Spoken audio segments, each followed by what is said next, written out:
It is the Monday edition of the Pack a Day podcast. I'm Alex Strouf alongside the great Perri Goldstein as the Packers fall on Sunday to the Minnesota Vikings. Yuck! 34-31, the final. The Packers now 8-3 on the season. Perri, let's just start with some gut reactions. As we were talking about just a second ago before we hit record, it was a weird game, right? I mean, it's always a weird game when you get these divisional battles, the rivalry games. But a really weird game that goes down to the wire as the Vikings walk it off with a field goal as time expires to win by 3 points. What's some gut reactions from you as we are just a couple hours removed now? Yeah, I mean, division games are always really tough. And I feel like the Packers and Vikings specifically play each other really tough. So I went into this game thinking like, this is really 50-50. Like it could go either way. So I'm not entirely, honestly, that surprised that the Packers dropped this to the Vikings, especially being away. But it was also entirely within their reach. Like a handful of, missed opportunities and the Packers win this game handedly. I think my biggest response is I felt like the first quarter and a half from the offense made no sense. And then from, the middle of the second quarter on, the game plan was working. So why not start with that? Right. I know that there has to be some level of okay, you go in with a plan, you make adjustments, and maybe that's just what Matt LaFleur had to do. And the Vikings defense was, picking up everything the Packers were trying to put down on the field. But it was just so night and day. And I feel like if the Packers had played all four quarters, at least the offense had played all four quarters the way they did the second half of the game, they would have won this easily. So I think that's my biggest gut reaction, like a very winnable game, but also the Vikings played really well. They just outplayed the Packers defense, and Justin Jefferson put on a freaking wide receiver clinic, and the other team has great players too. No, they certainly are a better team than the record indicates now at 5-5 Minnesota. And Kirk Cousins has been really flying under the radar with how efficient he's been this year. Yeah. Another really good game for him, just under 350 yards, 3 touchdowns, really good quarterback rating. Again, for Kirk Cousins, who again, I mean, he's been flying under the radar all year, it seems. But you mentioned Justin Jefferson. I mean, I tweeted it, right? I mean, it was almost Justin Jefferson versus Davante Adams in that second half, each of them with a pair of scores. 8 receptions, 169 for Jefferson, 7 receptions, 115 for Davante. So you really did see 2 of the best receivers going back and forth there in the second half, which was really fun to watch as a football fan. But as a Packers fan, it's tough to see Justin Jefferson doing what he did. But seriously, man, really one of the best younger receivers in the game right now. But overall, I think 34 points is something that stuck out to me, Perri. We've talked a lot over the course of the last few weeks. This defense continues to get it done without Zadarius Smith, without Jair Alexander, with all the injuries that have occurred over the last couple of weeks to that defensive core, and they've still been able to get it done. They shut out Seattle a week ago. I know it wasn't a fully healthy Russell Wilson, but that's still a game you walk away from saying, holy crap. I mean, that's a shutout. It's hard to get a shutout in the National Football League.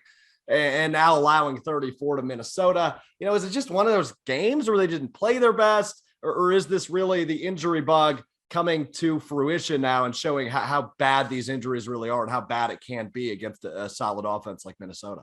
I think it's a combination, right? Sure. I think that the injuries are definitely catching up to them. And you can just tell, even though healthy players, they're tired. I mean, this late bye is no joke. This whole season's been really, really hard on their bodies. And again, this is their profession. So, you got to make it through it, but eventually, it's going to catch up to you. And I just think the Vikings called a really, really fun offensive game, and the Packers just unfortunately didn't have an answer for it. I'm not worried about this defense still.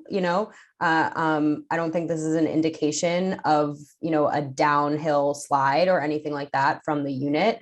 I just think it just was one of those games, and like you said, Kirk Cousins played really well. Kirk Cousins has been playing really well, and he has 2 incredible receivers and a running back. I mean, that trio is no joke that he has at his disposal. So it just is what it is, I guess. I mean, you're really feeling the loss of Rashawn Gary in this game. The pass rush was getting home, but imagine also having Rashawn there. I think they would have been able to get a couple of more stops. Yeah, I appreciate your calmness on this, Perri, because I'm not quite as calm because you mentioned Rashawn, who we do expect back here, maybe next week, maybe after the bye. It's still a question mark with Jair. It's still a question mark if we're going to see Zadarius Smith this season. And it's concerning to me, right? I mean, you saw Eric Stokes is kind of the rookie performance, and it wasn't horrible by any means, but there was a couple plays where it's like, okay, yeah, he's inexperienced, and that's what's going to happen when you're the number one cornerback, right? Going against a guy like Justin Jefferson.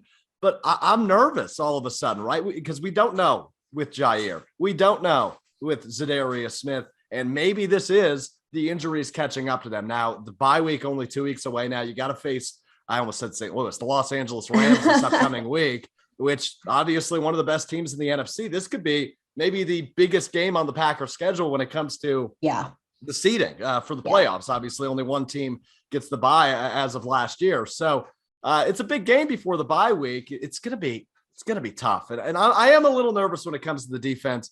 But hopefully, when they get Matt Stafford next week, they can make it look like how he was when he was in Detroit and, usually losing to Green Bay. Yeah. I mean, both teams are coming off a loss. So everyone's coming into next week hungry. Obviously, this is going to be like a potential, NFC championship game matchup, right? Like that's fully a possibility. I don't know. I hope I'm leaning in the right direction with not being super concerned. But I just think when the Packers defense have stacked enough performances for the contrary, like it's okay with this game that they just didn't show up as well. Now there's plenty of tape for them to go back and make some tweaks and do better. I certainly think that like Kevin King had, his worst game in the last month, and he hasn't been playing poorly. He just had a classic Kevin King game today, and it's just all those little things added up to what amounted to, the Vikings ended up scoring more points than the Packers did, but they were in the game the whole time.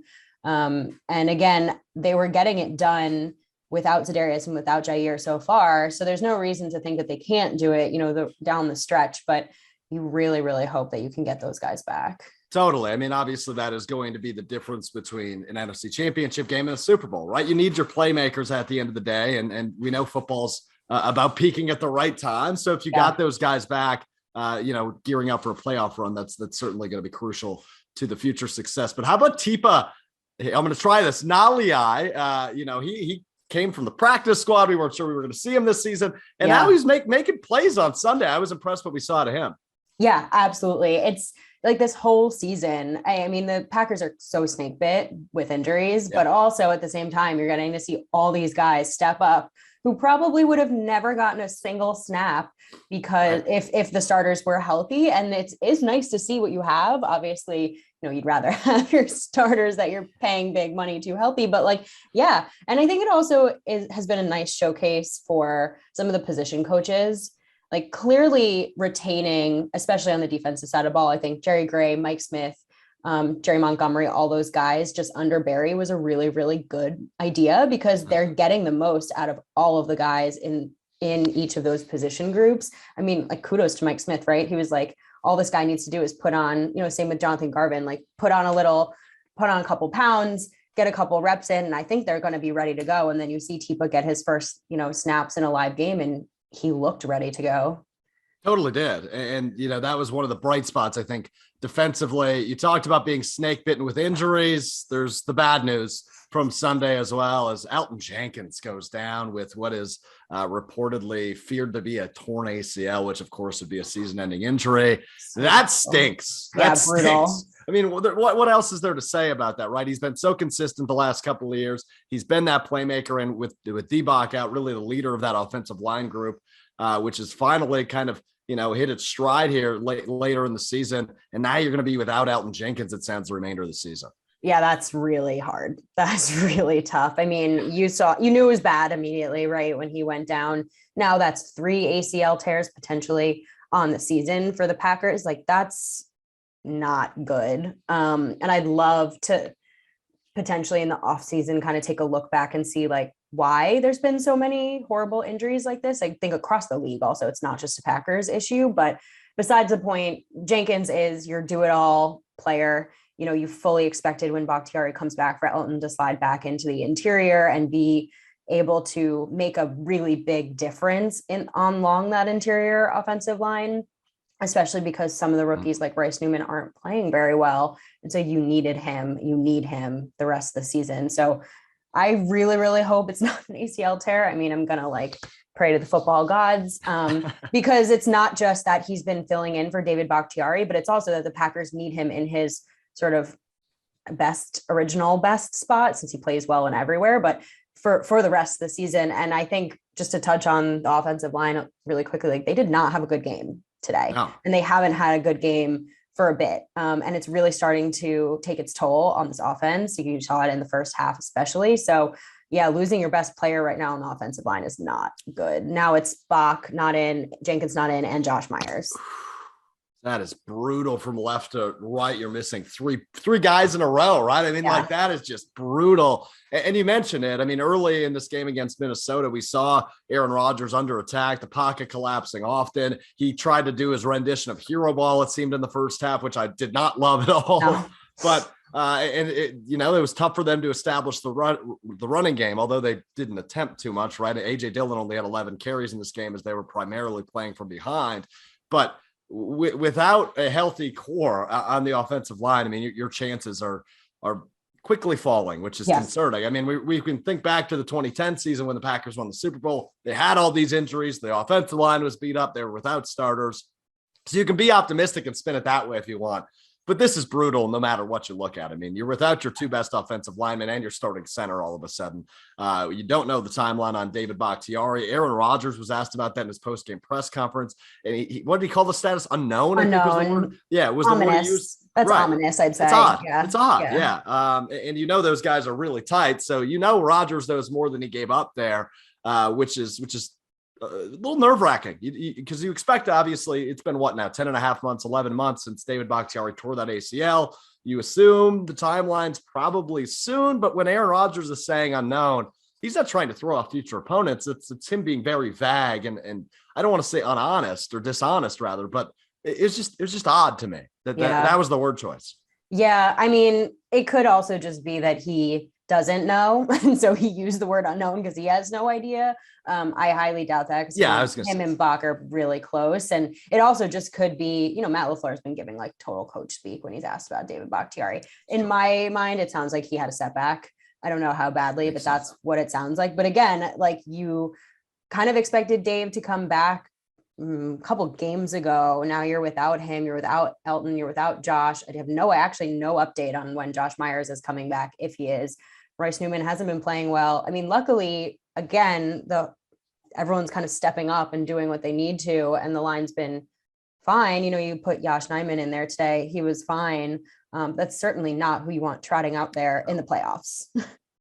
No, and that's what it's going to be, at least for the time being, right? Is Nijman kind of holding down that left side of the line, which, again, that's concerning. I mean, we like Josh, we cheer for Josh, but do you really want him in that position? No, you don't. You want Bach out there, right? And you want Jenkins out there, and you want Myers out there. But I guess beggars can't be choosers. But these injuries are, like we talked about before, it seems like really starting to catch up to the Packers. Every week there's a big one. I mean, you had Gary last week. You have Elgton this week. Like, it's getting rough out there, and they need this bye week so bad. Only one game until they get there. And the other thing on injuries, Aaron Rodgers again talked in his presser about the toe injury that he's been dealing with. Called it worse than turf toe. Said he was in very, very painful, and he needs the bye week to come soon so he can rest up and hopefully figure that out. But he also hasn't said what happened or how it happened, the toe injury. Again, ominous, right? To use your word from before, very vague, kind of avoiding, did he drop a suitcase on it? Like, what the hell happened there that he hasn't said? I mean, I don't know if he's been asked. I have a theory that it's COVID related, because it's actually a very common side effect when you have COVID to get COVID toe. Really? Which is like kind of an infection, in your extremities. That's just a guess, right? Like, I feel like if it was an actual football injury, he would have said, I hurt it working out. And so, what happens while he's off, while he's tested positive and is sick, you heard that he had symptoms, and COVID toe is no joke. And it can take weeks or months to come back. I'm not saying that's what it is, but that's just like my floating theory, because it looks painful.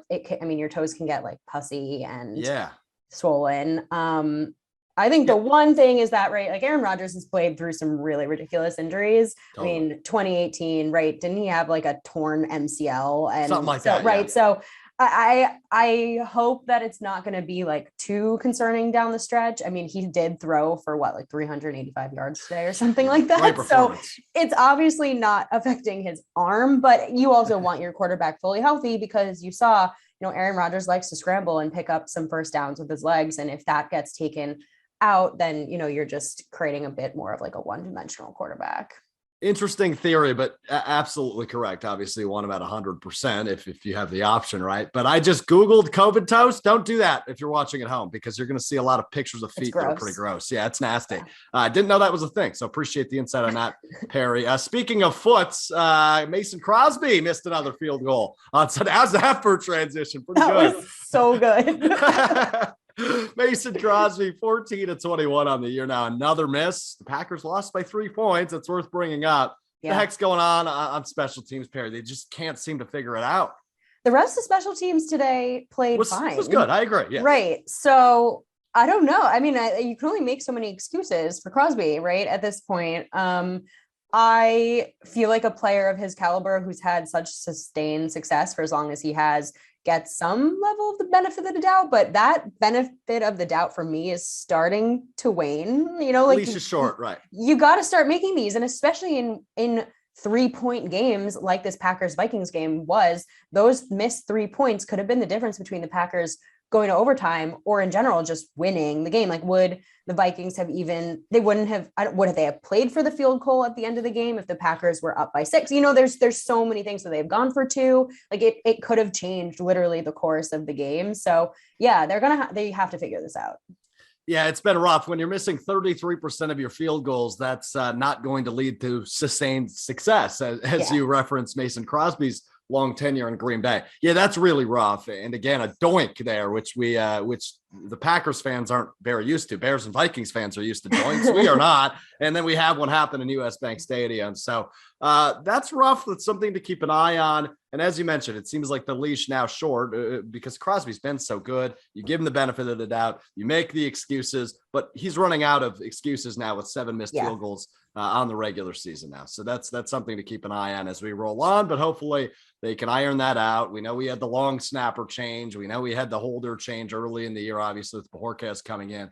So there's built-in excuses, but it's going to be what here? Week 12? I mean, no more excuses here. He needs to figure it out as we gear up for a playoff run.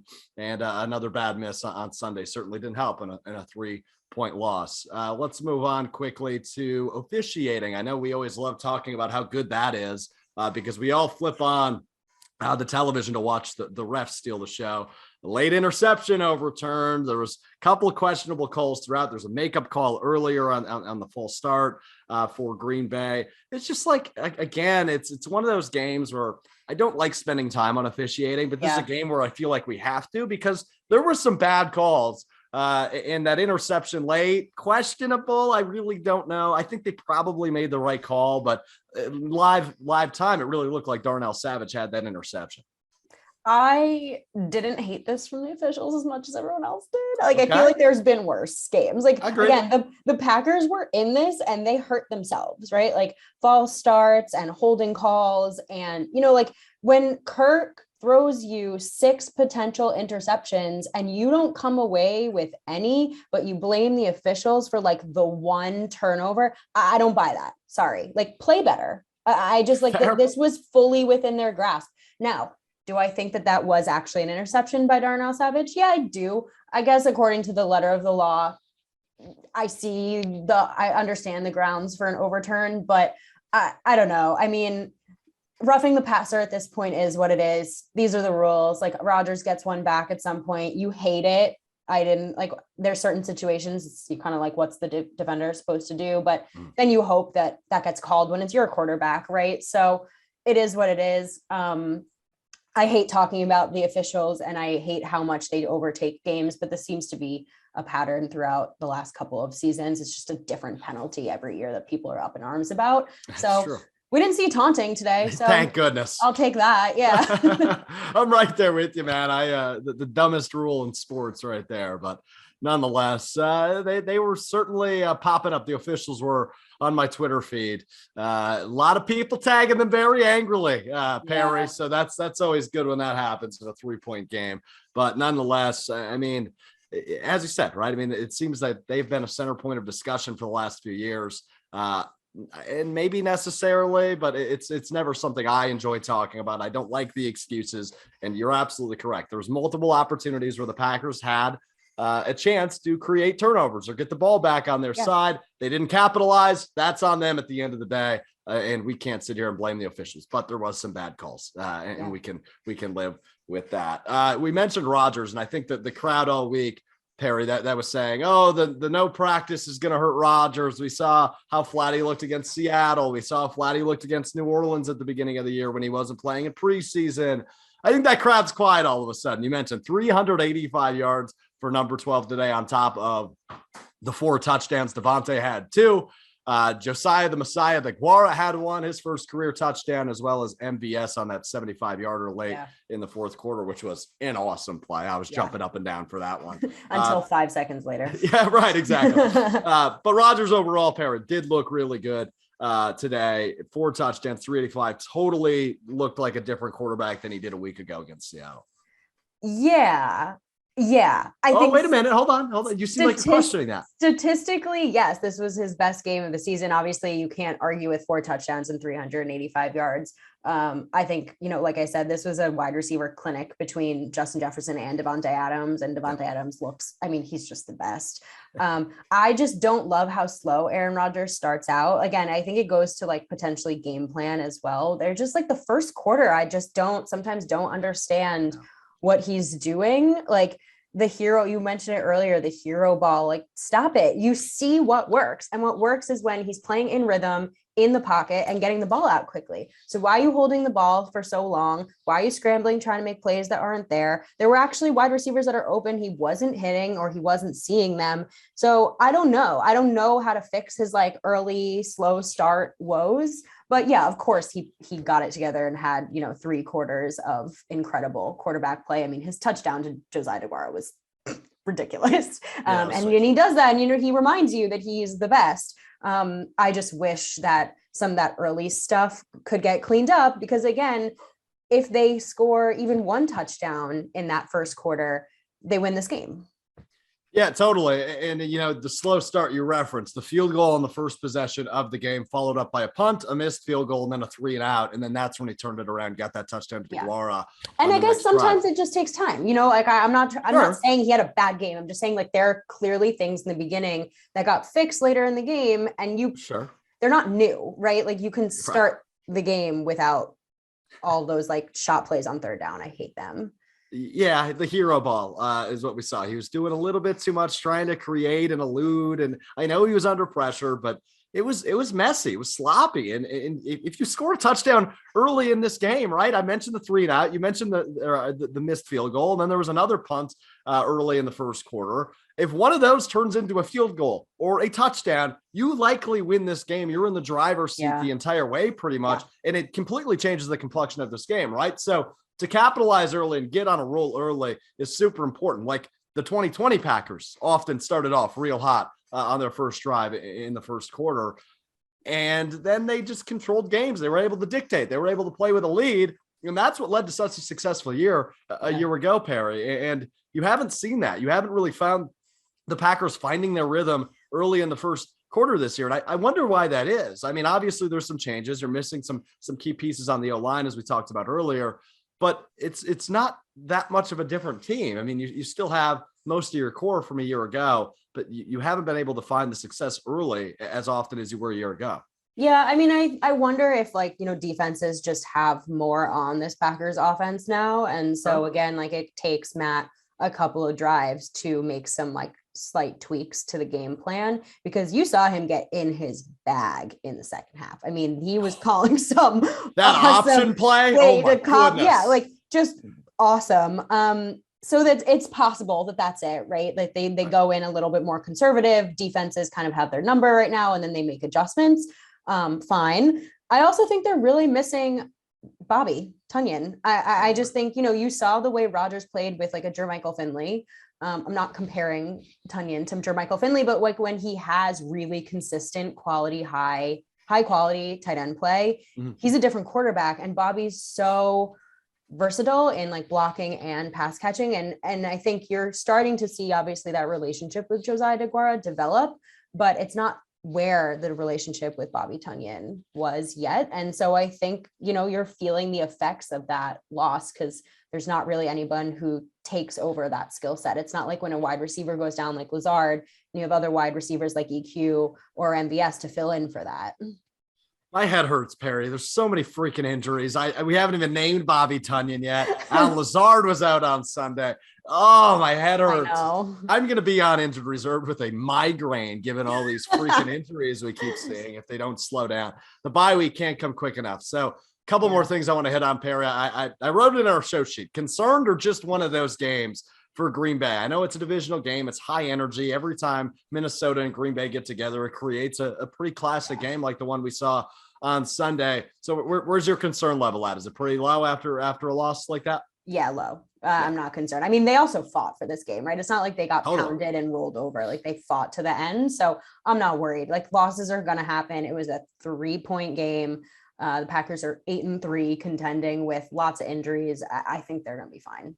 Yeah, I tend to agree with that, right? I mean, you're in the game the entire way. There was the slow start that we talked about a bit, but you picked it up in the second half. Every drive you had ended in a touchdown in the second half. Like that's efficient. That's really good football. That's Aaron Rodgers led football, right? So I'm okay. I'm feeling good. I mean, we know the Rams are good. We saw them come off a loss again last week, but we're hoping everything will work out. The injuries are concerning, right? I mean, we talked about it a bunch here on this episode of the Pack a Day podcast, but you still got Aaron Rodgers, which still gives you a very good chance to win every game you're in. It's that simple. I know there's 11 players on the field at any given time, but if one of them is wearing number 12, you probably give yourself a pretty darn good chance. So I'm feeling all right. We need to get through this Rams game, hopefully get a W out of it. And then you get into the bye week, heal up a little bit. And then hopefully you start seeing the reintegration, if you will, of guys like Jair Alexander, David Bakhtiari, maybe a Zadarius Smith appearance later in the season as you gear up for the playoffs. And then you're feeling really good, right? I mean, if you get Jair back, if you get D-Bach back, your chances skyrocket, in my opinion. Absolutely. And you're going to get Jones back for sure after the bye, I think. So yeah, this team is hopefully, I keep saying this every week, but hopefully only going to get healthier.